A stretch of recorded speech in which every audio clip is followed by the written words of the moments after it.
memulakan edisi 1 petang dengan Perintah Kawalan Pergerakan Susulan Wabak COVID-19. Perdana Menteri Tan Sri Muhyiddin Yassin pada Isnin malam mengumumkan kerajaan telah memutuskan pelaksanaan Perintah Kawalan Pergerakan di seluruh negara mulai Rabu 18 Mac sehingga 31 Mac 2020. Perintah kawalan ini dibuat di bawah Akta Pencegahan dan Pengawalan Penyakit Berjangkit 1988 dan Akta Polis 1967. Perintah kawalan pergerakan ini meliputi pertamanya ialah larangan menyeluruh pergerakan dan perhimpunan ramai di seluruh negara, termasuklah aktiviti keagamaan, sukan, sosial dan juga budaya. Dan untuk menguatkuasakan larangan ini, semua rumah ibadat dan premis perniagaan hendaklah ditutup, kecuali pasar raya, pasar awam, kedai runcit dan kedai serba-nika yang menjual barangan keperluan harian. Khusus untuk umat Islam pula, ujarnya, semua aktiviti keagamaan di masjid dan surau termasuk solat Jumaat ditangguhkan. Penangguhan semua aktiviti keagamaan di masjid dan surau, termasuklah solat Jumaat, adalah selaras dengan keputusan Mesyuarat Jawatankuasa Muzakarah Khas yang telah pun bersidang pada 15 Mac 2020. Sementara itu, katanya semua taska sekolah kerajaan dan swasta, institusi pendidikan tinggi awam dan swasta serta institut latihan kemahiran seluruh negara turut diarah tutup bagi mencegah penularan COVID-19.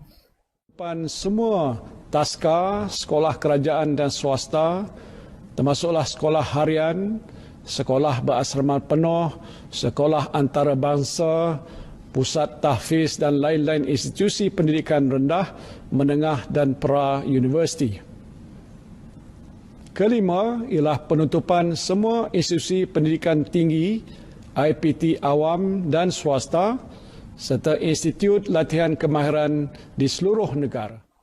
Ujar Perdana Menteri lagi, semua premis kerajaan dan swasta kecuali yang terlibat dalam perkhidmatan penting kerajaan juga terlibat dalam penutupan sementara sehingga 31 Mac 2020. Penutupan semua premis kerajaan dan swasta kecuali yang terlibat dengan perkhidmatan penting negara ataupun essential services, iaitu air, elektrik, tenaga, telekomunikasi, pos, pengangkutan, pengairan, minyak, gas, bahan api, pelincir, penyiaran, keuangan, perbankan, kesihatan, farmasi, bomba, penjara, pelabuhan, lapangan terbang, keselamatan, pertahanan, pembersihan, peruncitan dan bekalan makanan.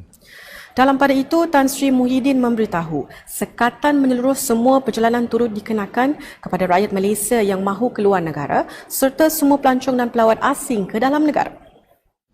Bagi yang baru pulang daripada luar negara, mereka dikandaki menjalani pemeriksaan kesihatan dan melakukan kuarantin secara sukarela atau dalam bahasa Inggerisnya self-quarantine selama 14 hari. Ketiga, sekatan kemasukan semua pelancong dan pelawat asing ke dalam negara. Perdana Menteri turut menegaskan bahawa langkah Perintah Kawalan Pergerakan merupakan langkah drastik oleh kerajaan bagi mencegah penularan wabak COVID-19. Kita tidak boleh menunggu lebih lama sehingga keadaan menjadi lebih meruncing dan tindakan drastik perlu diambil dalam kadar yang segera untuk menyekat penularan wabak ini dengan cara menghadkan pergerakan orang ramai. Dan inilah satu-satunya cara untuk kita mengelakkan lebih ramai rakyat negara ini dijangkiti wabak yang boleh meragut nyawa. Dalam ucapan sama, Perdana Menteri turut memohon agar semua rakyat Malaysia kekal tenang dan tidak panik meskipun kesukaran yang dialami dalam menjalani kehidupan seharian disebabkan COVID-19.